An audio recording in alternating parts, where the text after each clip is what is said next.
मोदी की एक चाल से चीन का दांव फेल हो गया। अल्जीरिया वाली चाल में चीन की उम्मीदों पर पानी फिर गया।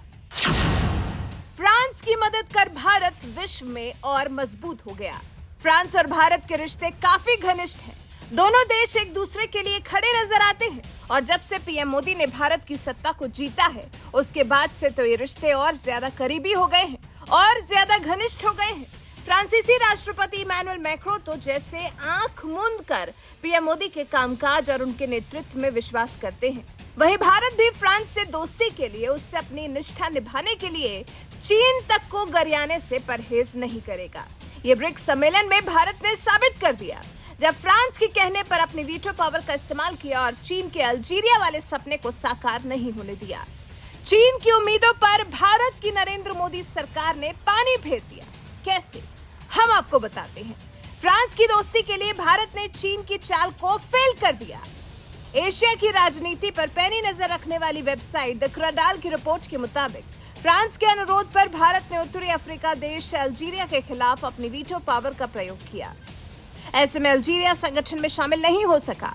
यही सपना तो चीन देख रहा था, अल्जीरिया को ब्रिक्स संगठन में शामिल करने का सपना। अल्जीरिया भी इस सपने के पूरा होने के इंतजार में उतावला था, लेकिन भारत ने एक चाल चली और चीन और अल्जीरिया के मानो पैरों तले जमीन खिसक गई।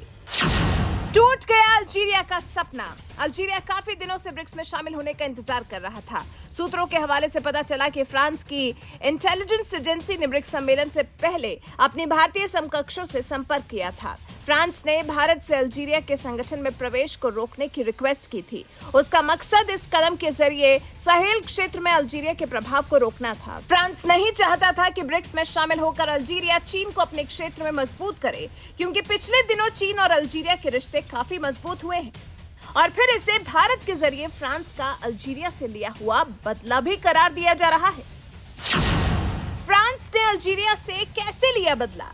नाइजर में तख्तापलट के बाद फ्रांस और अल्जीरिया के बीच तनाव बढ़ गया था। नाइजर में हुआ तख्तापलट साहेल क्षेत्र में पश्चिमी विरोधी आंदोलन का ताजा उदाहरण है। तब से अल्जीरिया ने नाइजर में इकोवास के सैन्य अभियान का विरोध किया। साथ ही देश ने संकट के शांतिपूर्ण समाधान में बातचीत की भूमिका पर भी जोर दिया। इसके अलावा उसने फ्रांस के सैन्य विमानों को अल्जीरिया हवाई क्षेत्र में उड़ने की अनुमति नहीं दी है। माना जा रहा है कि फ्रांस ने अल्जीरिया से इसका बदला लिया है। वहीं भारत का इसमें क्या फायदा हुआ, इसे भी समझ लेते हैं।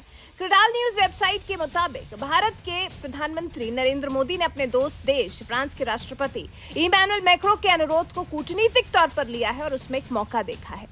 बताया जा रहा है कि अधिकारियों को पश्चिमी मदद की पेशकश की गई थी ताकि फ्रांस के पूर्व उपनिवेशों के तौर पर छोड़ी गई इन जगहों में भारत अपने प्रभाव को बढ़ा सके। और भारत और फ्रांस के रिश्ते तो दशकों से अच्छे हैं। आपको याद हो, साल 1998 में जब भारत ने परमाणु परीक्षण किए थे, उस समय संयुक्त राष्ट्र सुरक्षा परिषद में फ्रांस एक अकेला ऐसा देश था जिसने भारत का समर्थन किया था। इसके बाद जब साल 2019 में कश्मीर को मिला विशेष दर्जा, भारत की नरेंद्र मोदी सरकार ने खत्म किया, तब भी संयुक्त राष्ट्र में फ्रांस ने भारत के इस कदम का समर्थन किया था। साथ ही साथ दोनों देशों के बीच कई ऐसे अहम समझौते हुए हैं जिनके बल पर कहा जा सकता है कि ये दोनों देश पक्के दोस्त हैं। वहीं चीन के अल्जीरिया से रिश्ते भी समझ लेते हैं। अल्जीरिया से चीन के रिश्ते, अभी पिछले महीने ही 18 जुलाई को चीनी राष्ट्रपति शी जिनपिंग की मुलाकात अल्जीरियाई राष्ट्रपति अब्देलमजीद तेबोने के साथ हुई थी।